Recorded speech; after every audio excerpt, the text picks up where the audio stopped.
kaibigan sa loob ng prisuhan, si De Lima.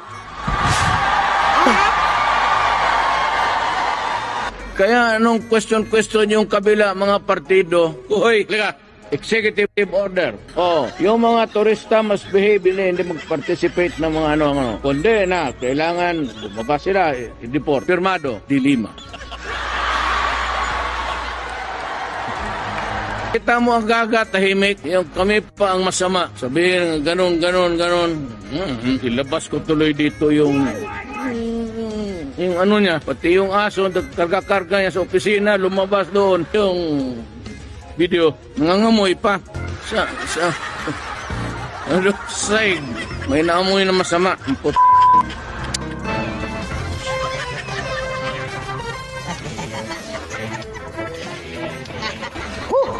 Magandang umaga Luzon, Visayas, ug Mindanao. Ito ang Radyo na TV pa, Balitang Presko.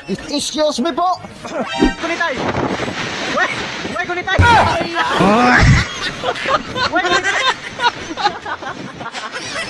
Ayuda mo ba yan sa kababayan natin? Ay, Utoy, hindi. Ilipat ko lang, baka malubog sa baha.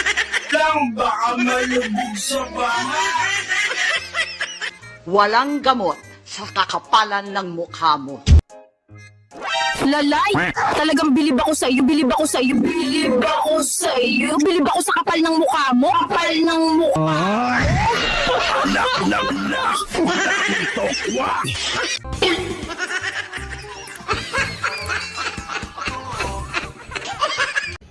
Who are you?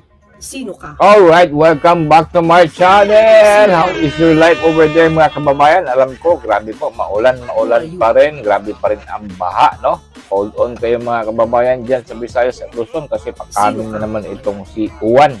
Bagyong Uwan, naku po. Talagang hindi mapakali ang mga kurakot ng mga congressman ngayon mga guys dahil talaga nature na ang naningil. Ang kalikasan na mismo ang naningil dito. Hindi tinitigilan pagbaha para talaga mabulyaso itong mga buhaya ng mga project ng mga buhaya. Sino ka? Diba? Isipin nyo ngayon, itong mga tauhan lahat ni Tambaluslos, lahat ko itong mga proyekto ng mga flood control. At tapos ngayon, sobra ang baha, sobra ang galit ng mga tao at sila, hindi na sila mapagalit. May resisenyo, karma yan sa inyo mga pa kayo. We just pray na walang mangyari sa mga kababayan yung paparating itong bagyong Uwan. Kaya today mga guys, no, andito tayo sa ating mga little digong tawanan session. Hopefully maibsan or mawala konti yung mga stress ninyo. Kasi puro stress ngayon, stress sa politika, stress naman dito sa mga baha, no? Kaya kahit pa paano, papatawa ko kayo dito. Alright, let's go, Tatay Digong. They keep on threatening me about sending me to the International Court. Sinabi ko na nga I am willing to rot in jail for the Filipino. Hindi ba niyo maintindihan yan? So do not keep on threatening or intimidating me, calling my attention. Napaka-corny mo naman. I find this ridiculous. How can you send to prison a president declaring war against the drug? Si Duterte and the statesman, that my countrymen would like to get rid of the problems. No such thing. Because I became president, ay almost a miracle to me. At least sasabi ninyo, pera yan, terorismo. You're entitled to your own opinion, what transpired during the last election. That's destiny. So if God wants me to be there only 2 years, He will find the reason to oust me. Either He will kill me, babagsak ako, o ang military, magsabi sila, ayaw na namin. Ay, sige, pero na lang yung kudita madugo yan. Kasi hindi rin talaga ako lalabas dyan sa opisina ko buhay. Patayin mo muna ako. Pero sige, 3 years. Kaya, huwag lang tayo magpatayan. O, di sige, bye-bye. Inyo na.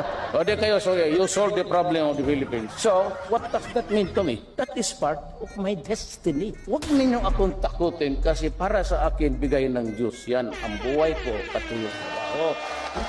Ngayon, anytime kunin niya sa akin yan, then that is the part of the history of my presidency. Ako ba takot magpunta ng impyerno? Sino makita ka doon? Trillanes.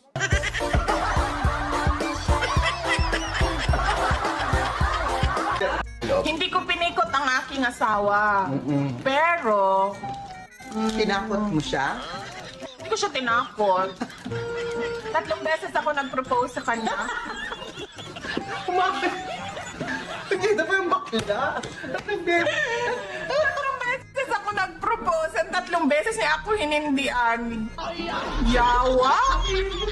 Sabi ay ko, wa gani ko kapugong no, mangutana, kung katong congresswoman ko dito nga kulot og buhok og sisaldi ko magigagaw ba mo kay pareho man man ko. Mutana lang ko.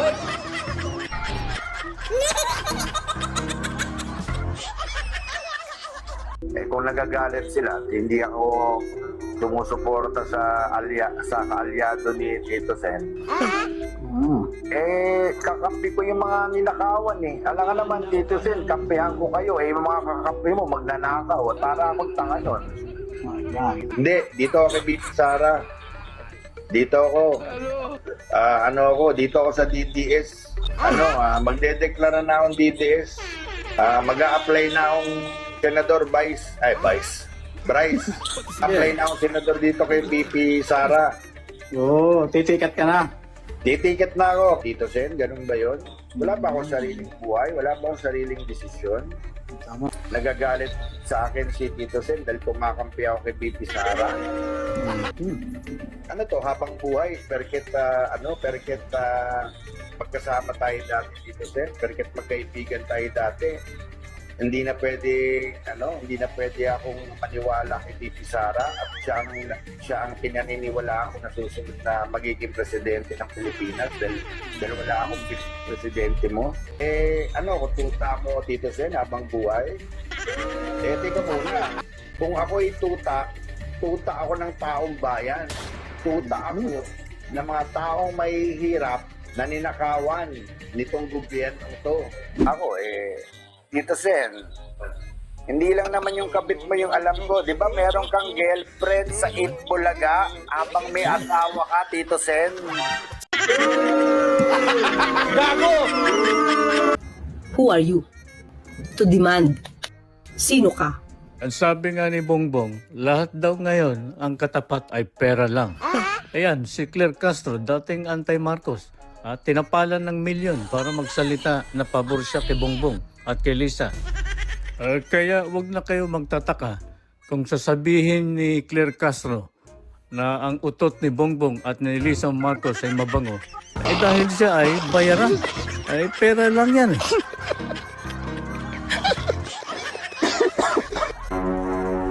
Nag-inspeksyon na yung ICI sa Davao sa mga flood control doon.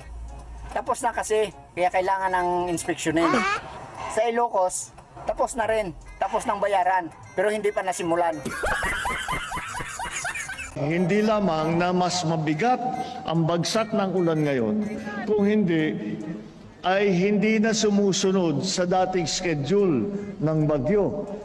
Ngayon ay iba na kung kailan dumadating ang ulan at pagdating ng bagyo, sabay-sabay nagdadatingan at napakalakas ang pagbagsak. Kaya naman kailangan talaga natin bantayan ng mabuti at alalayan ng mabuti.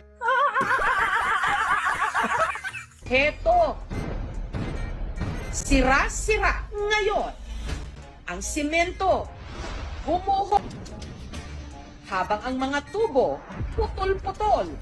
Isa sa mga kontratista ng proyekto, ang A.D. Gonzalez Jr. Construction and Trading Company Incorporated. Ayon sa mga nakalap naming dokumento, ang isa raw sa mga incorporator si Aurelio Dong Gonzalez Jr. nanungkulan din bilang congressman ng 3rd District ng Pampanga mula 2007 hanggang 2013 at nahalal pa muli na congressman mula 2016 hanggang June 2025. Nagsilbi rin si Gonzalez na Senior Deputy Speaker ng House of Representatives mula May 2023 hanggang June 2025. Na, kaigit na. Sa tagal mo naman nagko-cover ng report. Ito na talaga yung sukdulan eh. Ito na talaga yung babuyan. Ito na talaga yung... This is large scale.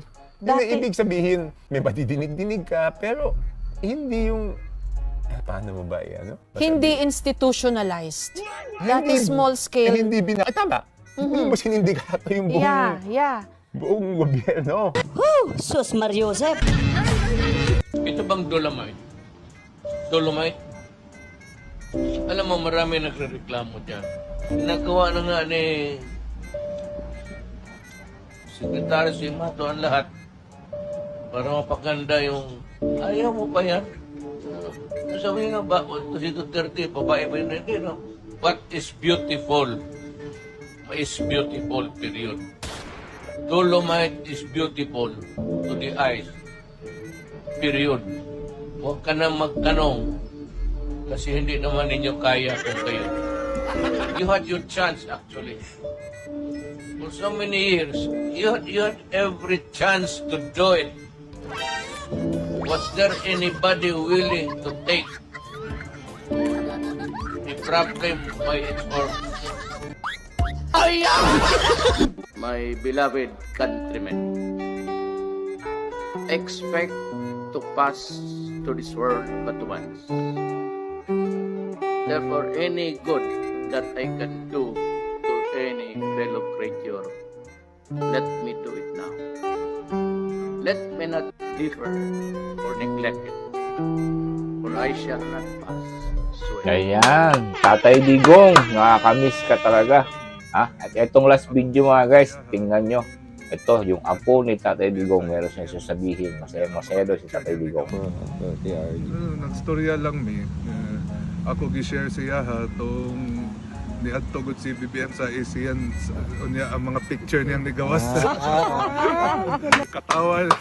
Tama yun, sir. Dapat lagi mong Diba? At least masaya si Tatay Digong, mga kababayan. Alam natin, natawa siya doon sa ASEAN Summit ni Bangag.